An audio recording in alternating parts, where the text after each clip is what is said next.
오늘 이 제목을, 이 본문으로 믿음 성장의 열쇠, 믿음 성장의 열쇠라는 제목으로 하나님의 말씀을 나누도록 하겠습니다.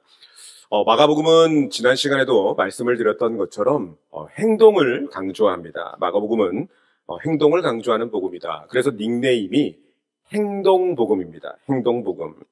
본문은 예수님께서 제자들을 부르시는 그러한 장면이 나타나고 있는데, 그러면 예수님이 이 제자들을 부르신 것의 의미가 무엇일까? 그 의미를 오늘 본문을 통해서 한번 살펴보도록 하겠습니다. 첫 번째는 주님께서 제자들을 부르신 것은 주님의 인격에 근거한 부르심이었다라고 말씀드릴 수가 있습니다.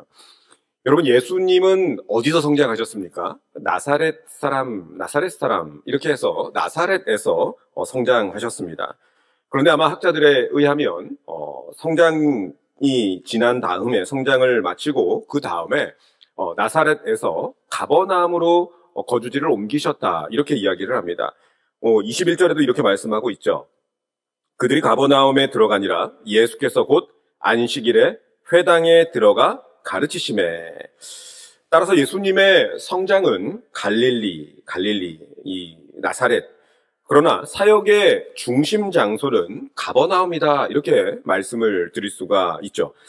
그런데 예수님의 제자가 총 12명이지 않습니까? 12제자였는데 확실한 사람 5제자가 어디 출신이냐면 가버나움 출신이었습니다. 본문에 4명이 나오지 않습니까? 베드로와 안드레와 야고보와 요한. 이 사람들은 확실하게 가버나움 출신인데, 또 한 사람이 성경에 누가 나오냐면 가버나움 세관 출신의 세리마테. 그래서 총 5명이 확실하게 가버나움 사람이었습니다. 이 근방의 사람들, 여러분 옛날부터 지금까지 사람에게 있어서 필수 영양소 중에 하나, 이 단백질이 꼭 필요한데, 이 당시 이 근방에 있어서, 이 도시에 있어서 사람들의 단백질 주 섭취 이 재료는 생선이었다고 합니다. 물론 양고기도 있었지만 양은 1년 잔치 중에 어쩌다가 한번 먹을까 말까 한 고기였고, 돼지는 부정해서 먹지 않았고, 소는 양보다 더 먹기 힘든 동물이었습니다. 그래서 가장 쉽게 단백질을 섭취할 수 있는 그러한 재료가 바로 생선이었었는데, 이 가버나움에서 생선이 공급되었거든요. 그런데 이 가버나움이 굉장히 큰 도시는 아니었습니다. 그냥 작은 마을이었기 때문에 그 안에 살고 있었던 사람들은 서로를 충분히 알 수 있었을 것이다. 그래서 예수님도 가버나움에서 계셨고, 성장 이후에 가버나움에 계셨고, 제자 적어도 5명 이상이 가버나움에 있었습니다. 그래서 예수님과 제자들 사이, 예수님이 제자들을 부르시기 전에 이미 이 제자들은 예수님을 만난 그러한 알고 지낸 사이다, 이렇게 학자들은 생각합니다. 요한복음 1장을 보면 세례 요한의 제자였던 안드레가 이미 예수님과 교제를 나눈 그러한 내용이 나옵니다. 그리고 난 다음에 베드로에게 내가 메시아를 만났다, 이러면서 베드로에게 메시아를 소개하지 않습니까? 그래서 예수님은 이 제자들을 부르시기 전에 이미 제자들과 예수님은 알고 지낸 사이라고 말씀을 드릴 수가 있죠. 그래서 처음 보자마자 제자들에게 나를 따르라, 이렇게 부르는 것이 아니라 이미 알고 지낸 가운데 제자들도 예수님에 대한 소문을 익히 알고 예수님의 인격에 대한 것들도 알고 있는 그 모든 상황 속에서 예수님이 제자들을 부르셨다, 이렇게 말씀을 드릴 수가 있습니다. 우리 개혁주의 신학자 중에 칼빈도 이렇게 말하고 있고, 리델보스, 이 D.A. 칼슨, 이런 위대한 학자들이 다 이렇게 주장을 하고 있습니다. 대학 시절 저와 함께 전도를 열심히 다녔던 그 후배가 있었는데, 여러분 그 후배를 통해서 교회 전도된 그 친구들이 하나같이 뭐라고 이제 자기소개를 하냐면, 제 친구, 그 후배가 믿는 하나님이라면 저도 믿고 싶어서 교회에 나왔습니다, 이렇게 얘기를 했습니다. 너가 믿는 하나님이라면 나도 한번 믿고 싶다. 너가 믿는 하나님이 나는 참 궁금해. 이렇게 해서 전도가 되어서 왔다라는 것이죠. 여러분, 전도를 할 때 말로 복음을 선포하는 것은 너무나 중요하지 않습니까? 그런데 거기에 뒷받쳐서 우리의 삶으로, 우리의 인격으로 그리스도의 향기로서 그에게 다가가는 것도 너무너무 중요하다는 것입니다. 예수님께서 제자들을 부르셨을 때 성령의 능력과 어떤 하나님의 신적인 권위로 제자들을 부르셨던 부분들도 분명히 있었지만, 개혁주의 신학자들에 의하면, 또 성경을 보면 예수님의 삶과 인격을 제자들이 보고 듣고 알고 있었기 때문에 그 예수님의 부르심에 동의해서 따랐다고 할 수가 있는 것이죠. 여러분들도 마찬가지 아닙니까? 예수님께서 폭군처럼 여러분에게 강제적으로 다가왔기 때문에 이 자리에 있는 것이 아니라 굉장히 인격적으로 여러분들의 문을 두드리고, 볼지어다 내가 문 밖에 서서 너의 마음을 두드려서 그때 비로소 우리 마음이 활짝 열려 주님을 인격적으로 받아들인 것 아니겠습니까? 따라서 그 인격적인 예수 그리스도를 우리가 만났다면 이제는 우리의 말과 더불어서 우리의 삶으로, 우리의 삶이 그리스도의 인격으로 변화되면서 성령의 9가지 열매의 모습을 가지고 그것을 비춰줌으로써 말로써 복음을 외쳤을 때, 이때 열매가 맺힌다는 것입니다. 그리고 그들에게, 예수님께서는 제자들에게 2가지를 명령하시죠. 오늘 16절, 17절을 다 같이 한번 읽어보겠습니다. 16절, 17절입니다. 시작. 갈릴리 해변으로 지나가시다가 시몬과 그 형제 안드레가 바다에 금을 던지는 것을 보시니 그들은 어부라. 예수께서 이르시되 나를 따라오라. 내가 너희로 사람을 낚는 어부가 되게 하리라 하시니. 예수님은 제자들을 부르시고 난 다음에 2가지를 말씀하셨죠. 나를 따라오라. 그리고 2번째는 내가 너희로 사람을 낚는 어부가 되게 하리라. 주님은 오늘날에도 저와 여러분들을 먼저 부르신 이후에 이렇게 말씀하시죠. 나를 따라오라. 나를 따라오라. 그리고 내가 너희로 사람을 낚는 어부가 되게 하리라. 똑같이 저와 여러분들을 오늘날에도 이렇게 2가지로 부르고 계신다는 사실입니다. 여러분, 처음 주님을 만났을 때 그때의 감격과 사랑을 여러분 기억하고 계십니까? 주님을 만났을 때 정말 너무나 감격스러워서 나같이 이런 중죄인을 주님께서 대신 십자가 짊어지시고 나를 위해서 피를 흘리셨다는 그 사실이 깨달아졌을 때 뜨거운 눈물을 흘리고 감격해서 주님을 위해서 뭐든지 하겠습니다. 목숨을 바치라고 하면 목숨까지라도 바치겠습니다. 이렇게 헌신하고 결단했던 그 순간 뜨거운 감격의 시간이 있었지 않습니까? 그런데 그런 뜨거운 열정이 이 차가운 현실 앞에 부딪히게 됩니다. 먹고 사는 문제, 앞으로 살아가야 할 그런 여러 가지 많은 일들, 이런 것들과 충돌을 하게 되는 것이죠. 예수님을 인격적으로 만났다고 해서, 그 뜨거운 사랑을 경험했다고 해서 사람이 갑자기 변화되거나 믿음이 성장한 것이 아니죠. 그때부터 하나님께서 이제 우리를 부르셨기 때문에 우리의 신앙생활은 그때부터 이렇게 시작하지 않습니까? 그래서 오늘 본문에서 주시는 2번째 메시지는 주님의 부르심을 받은 자들은 그 다음에 예수님이 2가지를 말씀하셨는데 첫 번째를 뭐라고 말씀하셨죠? 나를 따라오라. 주님을 따르면서 믿음의 도약이 일어나게 됩니다. 예수님이 제자들을 부르셨을 때 나를 따라오라고 말씀하셨죠. 나를 따라오라. 주님의 부르심에 반응하는 것은 주님을 따라가는 것이었습니다. 주님을 따라가는 것. 처음 주님을 만났을 때 첫사랑의 감격, 저는 이제 새벽에 주님의 그 철야기도 때 예수님을 만나서 예배를 마치고 난 다음에 새벽이었는데 아직 어두컴컴한데 내가 예수님 만나는 것을 온 세상이 기뻐하고 즐거워하고 자동차 라이트가 하면 나를 꼭 이제 비춰주는 것처럼 축하하는 것처럼 느껴지고, 바람이 불어서 나뭇가지가 흔들리게 되면 그때가 겨울이었는데 그 소리가 꼭 나를 축하한다고 이야기하는 것 같고, 아침에 일찍 일어난 새소리가 들리면 그 새소리도 축하해 예수님 만나서 축하해 이렇게 말하는 것처럼 느껴지고, 모두가 나의 예수님 만난 그 사건을 축하해 주는 것 같은 그런 느낌을 경험을 했습니다. 그런데 예수님을 만난 그때, 고등학교 1학년 때 예수님을 만난 그때 바로 변화가 되면 얼마나 좋았겠습니까? 근데 지금 그때를 생각하면 부끄러워서 낯을 가리고 싶을 정도로 굉장히 미성숙한 그런 모습이 많이 있었습니다. 제자들도 마찬가지죠. 제자들도 예수님께서 나를 따라오라 이렇게 부르셨을 때 그때 바로 변화가 되었다면 얼마나 좋았겠습니까? 제자들은 그로부터 3년간 주님과 동거동락을 했죠. 동거동락을 했습니다.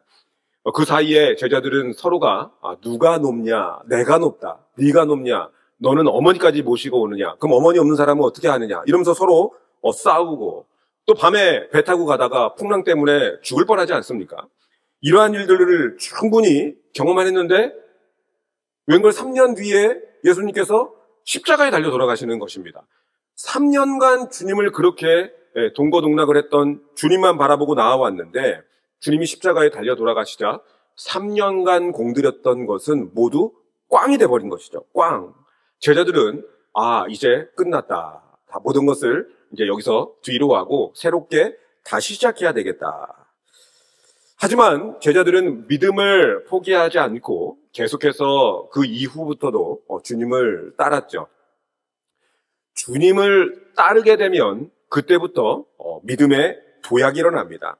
예수님께서 제자들을 부르셨을 때 가타부타 설명을 하지 않았습니다.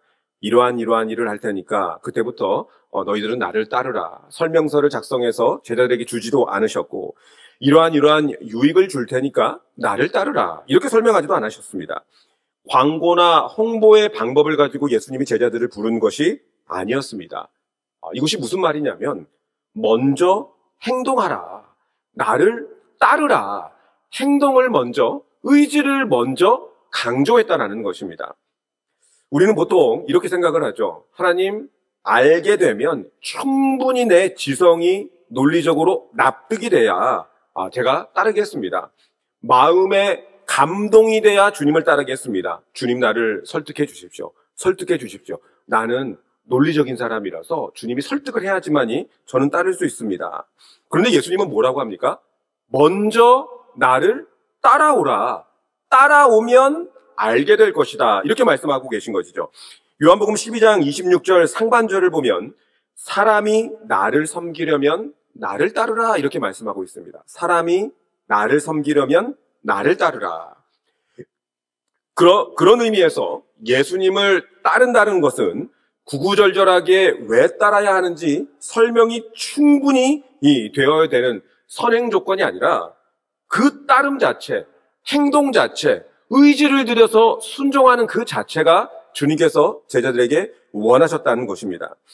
제자의 삶, 우리의 또 삶도 마찬가지지 않습니까? 우리가 지성과 감성과 의지 이 세 가지를 가지고 있어서 먼저 설득이 되고 그 다음에 내 감성에 가슴이 뜨거워져야 그 다음에 행동으로 내가 옮기겠다 이렇게 이야기를 하는데 이것 중에 주님께서 나를 따라오라 라고 말씀하신 것은 의지를 먼저 강조하고 있다는 것이죠. 우리에게 이성과 감성으로 그것을 일단 뒤로 젖혀두고 먼저 행동으로, 먼저 의지로 선행해봐. 이렇게 말씀하고 있다는 것입니다.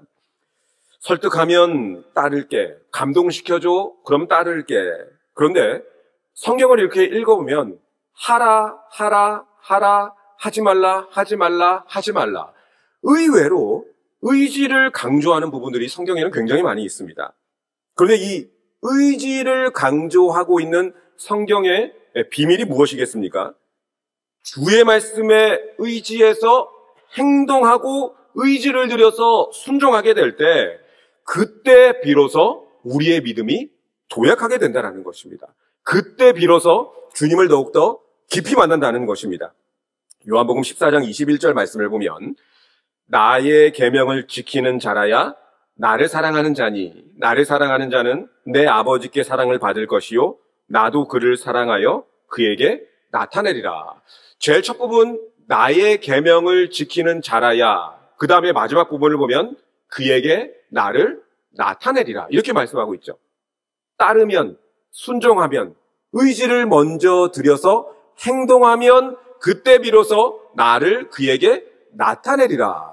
믿음의 도약은 언제 일어나느냐? 그냥 내 이성적으로 설득을 해줘. 내 감정에 먼저 뜨거워지게 만들어줘. 다음에 우리가 믿음의 성장이 일어나는 것이 아니라 행동으로 먼저 주님 앞에 순종하며 나아갈 때, 의지를 들여서 나아갈 때, 그때 믿음의 도약이 일어난다는 것입니다. 하버드 심리학과 교수인 에이미 커디 교수의 연구 결과는 굉장히 흥미로운데, 저도 이 책을 보면서 너무너무 신기한 그러한 것을 경험을 했는데, 보통 우리가 방금 전에도 말씀을 드렸지만 마음이 동해야 행동한다. 보통 사람들이 그렇게 생각을 하고 있지 않습니까? 내 마음을 감동시켜줘. 그럼 내가 행동할게. 그런데 이 에이미 커디 교수의 연구 결과는 어떤 행동을 먼저 했을 때 우리의 감정이 따라오게 된다는 것을 심리학적으로, 과학적으로 증명을 했습니다. 마음이 감동을 받아 행동하는 경우를 우리는 알고 있지만, 그런데 어떤 행동을 했을 때 우리 마음과 감정도 따라오게 되더라는 것을 학문적으로 또 실험적으로 이것을 증명해 냈습니다. 굉장히 놀라운 발견이죠. 그래서 성경을 보면 하라, 하지 말라라고 해서 의지적으로 결단해야 될 것을 참 많이 말씀하시지 않습니까? 왜 그렇습니까? 행동으로 먼저 순종했을 때 그 뒤에 마음과 감정이 따라오는 경우가 있다라는 것을 하나님께서도 아시기 때문에 이렇게 말씀하고 있는 것이죠. 그래서 제가 예전에도 한번 말씀을 드렸지 않습니까? 우리가 하나님께서 기뻐하시는 모임, 예배, 선교, 기도, 또 성도 간의 아름다운 교제와 친교, 이런 것들을 함에 있어서 할까 말까 고민이 될 때는 어떻게 하라고요? 하라고. 갈까 말까 고민이 될 때는 가라고. 올까 말까 고민이 될 때도 오라고 제가 말씀을 드린 것이 그 이유입니다. 지금 현재는 마음이 동하지 않지만 일단 행동으로 의지를 들여서 나아가게 되면, 실천하게 되면, 하게 되면 그때 하나님께서 우리의 마음을 인도해 주시고 그때 아름다운 마음이 싹트게 되고 그때 믿음의 도약이 일어나게 된다는 것입니다. 따라서 이것을 또 다른 말로 동참의 원리, 동행의 원리로도 말씀을 드릴 수가 있습니다. 예수님께서 저와 여러분들을 부르셨지 않습니까? 부르셨습니다. 근데 완전히 이해는 되지 않죠. 내가 따른다고 이야기는 했지만 완전히 이해는 되지 않습니다. 완전히 납득도 되지 않습니다. 그러나 주님을 따르겠습니다. 나를 따라오라고 말씀하셨기 때문에 내가 주님을 따르겠습니다. 라고 따라가게 되면 그때부터 믿음의 도약이 일어나게 된다는 것입니다. 아브라함에게 있어서 하나님께서 아브라함에게 본토 친척 아비집을 떠나라. 그리고 내가 내게 지시할 땅으로, 그러니까 떠나라고만 했지 어디로 가야 될지는 모르는데 내가 내게 지시할 땅으로 가라. 이렇게 말씀을 하셨습니다. 땅이 정해지지도 않았는데 일단 떠나라는 것이죠. 그런데 일단 떠났더니 아브라함에게도 믿음의 도약, 이 믿음 성장의 도약이 나타나는데 히브리서 11장 8절에 이렇게 말씀하고 있습니다. 믿음으로 아브라함은 부르심을 받았을 때 순종하여 장래의 유업으로 받을 땅에 나아갈새 갈 바를 알지 못하고 나아갔으며, 그래서 나중에 어떻게 됩니까? 믿음으로 아브라함이 의롭다 여기심을 받았다고 성경은 기록하고 있습니다. 밤새도록 물고기를 잡던 베드로와 야고보와 요한에게 주님께서 뭐라고 말씀하셨습니까? 밤새도록 한 마리도 못 잡았지. 깊은 데로 가서 그물을 한번 던져봐. 이렇게 이야기를 했을 때 제자들은 마음에 설득이 돼서 그물을 던졌겠습니까? 내가 밤이 새도록 물고기를 잡으려고 했지만 잡지 못했지만 주님의 말씀에 의지하여 내가 그물을 한번 던져보겠습니다 해서 누가복음 5장 5절과 6절 말씀에 이렇게 말씀하고 있죠. 시몬이 대답하여 이르되 선생님, 우리들이 밤이 새도록 수고하였으되 잡은 것이 없지만은 말씀에 의지하여 내가 그물을 내리리이다 하고, 그렇게 하니 고기를 잡은 것이 심히 많아 그물이 찢어지는지라. 여러분, 이것이 믿음의 도약이라는 것입니다. 참 신기하죠. 우리의 삶 속에서도 그렇지 않습니까? 배우자를 선택할 때도 처음에는 나는 외모는 어느 정도는 그래도 생겨야 돼. 학벌도 그래도 어디까지는 나와야지. 연봉도 중산층 이상은 돼야 될 거 아니야. 이러면서 외모 따지고 학벌 따지고 연봉을 따지고 그렇게 생각을 했었는데 조금 만나다 보면 여러분이 외모도 조금 객관적으로 제3자가 보기에 조금 별 볼 일 없는 것 같고 학벌도 그렇게 높지 않고 연봉도 그냥 겨우 입에 풀칠할 상황인데 조금 만나다 보면 그런 것들이 눈에 들어오지가 않게 됩니다. 논리적으로 설명할 수 없는 사랑의 도약이 나타나는 것이죠. 믿음도 마찬가지죠. 믿음도 처음에는 나름대로 몇 가지 꼼꼼하게 따지면서 주님 앞에 거래하듯이 나아가지만 나중에는 완전히 설득이 돼서 그냥 모든 것 믿고 주님께 내 모든 것을 던지는 것입니다. 그런데 그 다음에 나타나는 것이 역시 내가 주님을 믿고 따랐더니 주님의 능력이 확실해. 주님의 말씀이 진리야. 주님의 은혜는 정말 값없이 주는 놀라운 선물이야. 그러면서 변화가 확고해지고 믿음의 도약이 나타나게 된다는 것입니다. 여러분, 프랑스의 수학자인 이 철학자 파스칼의 팡세를 보면 이 파스칼이 수학자이고 또 과학자이고 철학자이지 않습니까? 근데 과학적인 근거를 굉장히 따졌던 사람이 이 파스칼이었습니다. 뭐든지 나는 근거 없이는 절대로 못 믿겠다. 이렇게 말했던 사람인데 그래서 그 사람이 이 철저히 과학적인 근거를 가지고 내가 하나님을 한번 발견해 보겠다. 이러면서 하나씩 따지면서 나아갔는데 결국에는 실패를 해버렸습니다. 단계를 거쳐서 사다리를 타고 올라가듯이 꼭대기까지 내가 한번 올라가 보겠다라고 하면서 하나님을 한번 증명해 보겠다고 만나보겠다고 하여튼간 그것을 학문적으로 나아가겠다고 논리적으로 나아가겠다고 그렇게 하다가 결국은 자기 영혼의 깊은 밤, 내 영혼이 깊은 밤에 한밤중에 길을 잃은 사람처럼 놓인 것 같아. 이렇게 표현을 합니다. 내 영혼이 깊은 밤중에 있다. 그러면서 이렇게 이야기를 하죠. 하나님을 발견하기 위해서 논리적으로 따졌지만 부정할 것은 너무 많고 긍정할 것은 너무 적다. 그래서 나는 비참한 상태에 놓여 있다. 파스칼이 이렇게 이야기를 합니다. 내 영혼이 결국은 파산 상태에 놓여 있다고 파스칼이 말하는 것이죠. 파산 상태에 놓였다. 그런데 어느 순간부터 벼랑에 매달렸는데 이제는 신앙밖에 없을 것 같다. 믿어보는 것밖에 없을 것 같다. 이렇게 해서 파스칼이 주님을 믿었더니 주님을 따랐더니 믿음의 도약이 나타났다고 고백하고 있습니다. 믿음의 도약 이후에, 그러니까 믿음의 도약 이후에 갑자기 자기 영혼에 빛이 확 몰려오고 확신이 몰려오면서 차례차례 차근차근 논리적으로 올라가려고 해도 이해되지 않고 영혼의 깊은 밤 같은 곳에 머물러 있었었는데 믿음의 도약을 통해서 먼저 그 지점에 가서 뒤의 것을 한번 다 살펴봤더니 모든 것이 다 이제는 이해가 되더라. 파스칼이 이렇게 이야기를 합니다. 그래서 파스칼도 학문적으로 접근을 하다가 결국은 믿음을 선택했고 믿었고 주님의 말씀대로 따랐더니 신앙의 믿음의 도약이 나타나더라. 이것을 설명하고 있었다는 것이죠. 그런데 이러한 이해가 파스칼 같은 사람에게만 나타나는 것이 아니라 이미 1962년 노벨 생리의학상을 받은 프랜시스 크릭이라는 사람도 이와 같은 주장을 했는데 이 사람이 DNA 이중 나선 구조를 발견해서 노벨 생리의학상을 받았는데 이 사람이 뭐라고 주장을 하냐면 과학적인 발견에서는 논리적 계산만으로는 안 되고 직관과 무의식적 사고가 반드시 필요하다. 여러분 과학자가 이런 말을 했습니다. 직관과 무의식적인 사고가 반드시 필요하다. 특별히 그분이 이야기하기를 꿈과 환상과 무의식적 연상이 과학적 돌파구를 여는 중요한 열쇠다. 이렇게 이야기를 합니다.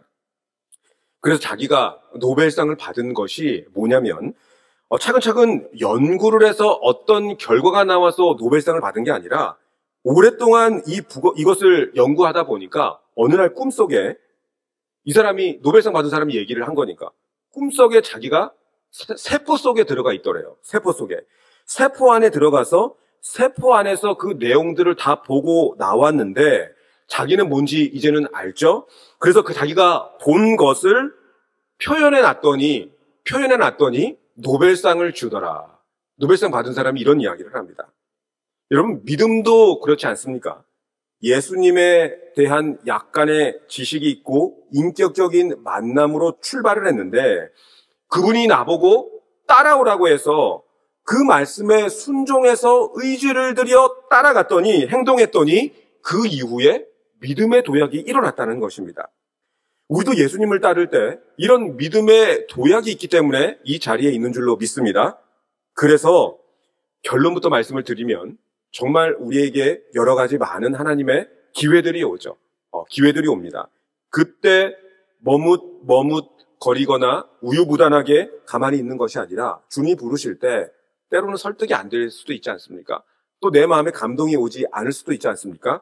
그러나 주님이 부르실 때 내 의지를 꺾어버리고 어떤 때는 내 논리를 뒤로 하고 의지와 행동을 들여서 먼저 순종하며 나아갈 때 그 이후에 믿음의 도약이 우리의 삶 가운데 나타날 수 있다는 것입니다.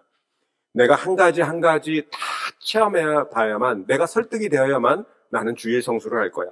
내가 다 체험해 봐야만 내가 헌신할 수 있어. 내가 다 체험해 봐야만 그때 비로소 11조를 할 수 있어. 내가 다 체험해 봐야만 내가 섬김과 봉사를 할 수 있어. 이렇게 생각한다면 믿음의 도약적인 그러한 성장은 우리의 삶에 나타나지 않는 것입니다.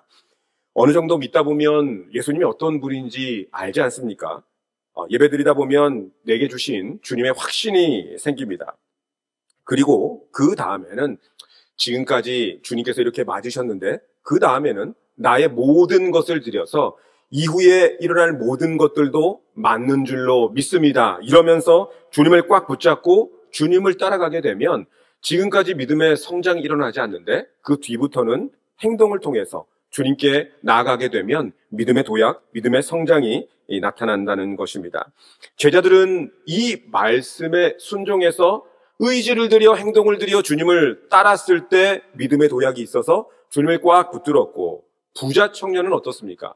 부자 청년은 주님께서 말씀하실 때 따르지 못했기 때문에 성경에 신앙의 실패자로 기록이 되어 있는 것입니다.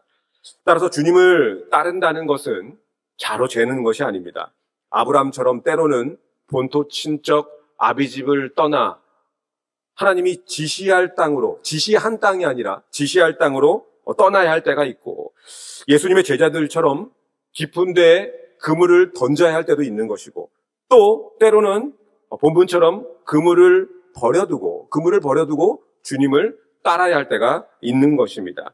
그때 주님이 나보고 따라오라고 말할 때 내가 주님을 따를 때 믿음의 도약이 일어나는 줄로 믿습니다. 저와 여러분들의 삶 속에 이러한 믿음의 실천으로 말미암아서 믿음의 도약이 일어나게 되시기를 주님의 이름으로 축원합니다. 그리고 세 번째 제자들을 부르신 주님, 나를 따라오라고 말씀하신 바로 그 주님이 제자들로 하여금 사람을 낚는 어부가 되게 하리라 이렇게 말씀을 하셨는데 여러분 이 사람을 낚는 어부가 무슨 의미가 있겠습니까? 어떤 의미이겠습니까? 결국은 죽어가는 사람을 건져낸다는 것 아니겠습니까? 죽어가는 사람을 건져낼 때. 그런데 이 다른 사람을 구원해낸다, 다른 사람을 건져낸다. 이것은 어떤 의미냐면 그 사람을 섬긴다라는 것의 의미입니다. 섬긴다. 내가 그를 예수 그리스도의 복음으로 섬기고 내가 그를 예수 그리스도의 복음으로 돕는 것을 말씀하고 있는 것입니다. 요즘 이 시대는 개인주의의 시대라고 말씀을 많이 하고 있죠. 개인주의. 그래서 개인주의의 유혹에 빠질 때가 너무나 많습니다. 나 자신만의 영육의 강건함, 나 자신만의 성숙함을 위해서, 자기 자신의 성장만을 위해서 나 하면서 나에게만 집중하며 나아갈 때가 참 많이 있는데 여러분 이 제자도의 핵심은 예수 그리스도를 믿자마자 다른 사람을 섬기는 것, 다른 사람을 돕는 것 이라고 제자도의 핵심을 말하고 있습니다. 모든 훈련 과정을 다 처음부터 끝까지 밟고 난 다음에 나는 선교를 갈 수가 있습니다 라고 이야기할 수 있겠지만, 초짜배기 성도가 얼마 되지 않은 성도가 선교에 동참했더니 믿음의 성장이 비약적으로 나타나는 경우도 있는 것이죠. 왜 그렇습니까? 그 이유가 무엇이겠습니까? 이것이 바로 제자도의 원리 중에 하나이기 때문입니다. 부르심을 받자마자 섬기고 돕는데 투입이 되자 다른 사람을 돕다가 내 자신이 성장하게 되고, 다른 사람을 돕다가 내 영혼이 살아나게 되고, 다른 사람을 돕다가 나의 영적인 능력이 성장하고 키워지게 되더라는 것이죠.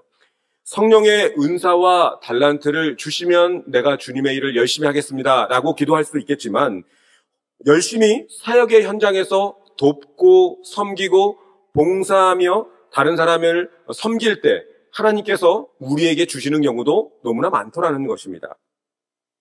예전에도 한번 말씀을 드린 적이 있는데, 여러분, 일본에서 집 밖에 나가지 않고 방에만 방구석에만 이렇게 들어있는, 이제 나오지 않는 그런 사람들을 히키코모리, 은둔형 외톨이 이렇게 이야기를 합니다. 일본에는 이러한 사람들이 굉장히 많다고 합니다.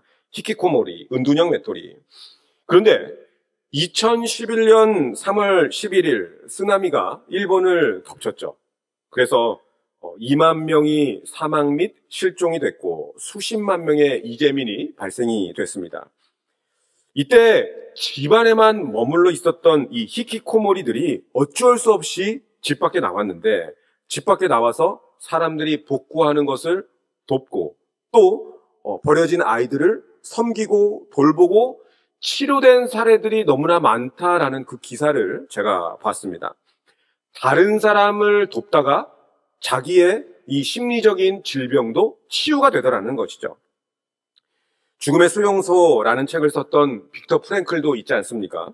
정신과 의사이자 이 신경학자인데, 나치 수용소에서 가족들도 잃고 수많은 사람들이 자기 주변에 죽어가고 있었지만, 극한의 고통 속에서 의미를 통한 생존을 이 사람이 경험을 하게 되었는데, 나 혼자, 나 자신이 살기 위해서 발버둥을 치는 것, 이런 사람들도 많은 사람들이 죽었지만, 다른 수감자들을 위로하고 다른 수감자에게 희망을 주고 다른 사람의 수감자의 고통을 함께 나누는 이러한 사람들, 특별히 자기 자신을 비롯한 이러한 자들이 이 나치 수용소에서 살아나더라는 것을 그가 이 책에서 고백을 하게 됩니다.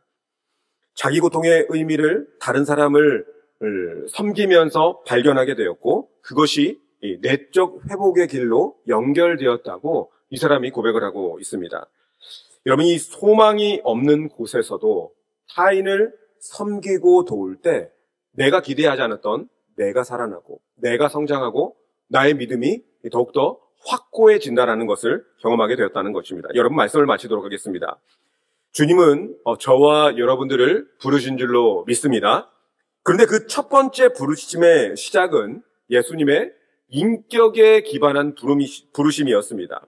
주님의 인격을 먼저 알게 된 제자들이 주님이 부르셨을 때 그 인격을 믿고 부르심에 응답했던 것이죠. 그런데 이때 믿음이 성장하지 않았습니다. 두 번째, 제자들을 부르셨을 때 주님이 뭐라고 부르셨습니까? 나를 따라오라, 나를 따라오라. 이것은 설득이 되지 않아도, 납득이 되지 않아도 먼저 행동을 했을 때 믿음이 성장하는데, 아브라함처럼 또한 예수님의 제자들처럼 그 말씀을 듣고 순종하면 우리의 믿음이 비약하고 도약하게 되더라는 것이죠. 그리고 사람을 낚는 어부가 되라. 이 말은 다른 사람을 섬기라는 것인데, 우리가 비록 내가 생각하기에 믿음이 연약함에 놓여 있다 할지라도 다른 사람을 섬기며 나아갈 때 내가 기대하지 않았던 내 믿음도 덩달아서 성장하는 경우가 너무나 많다라는 것입니다. 따라서 주님을 따르고 또 주님의 말씀에 사람을 낚는 어부가 되어 다른 사람을 섬기며 나아갈 때 반드시 저와 여러분들의 삶 속에 놀라운 은혜와 하나님의 축복이 있을 줄로 믿습니다.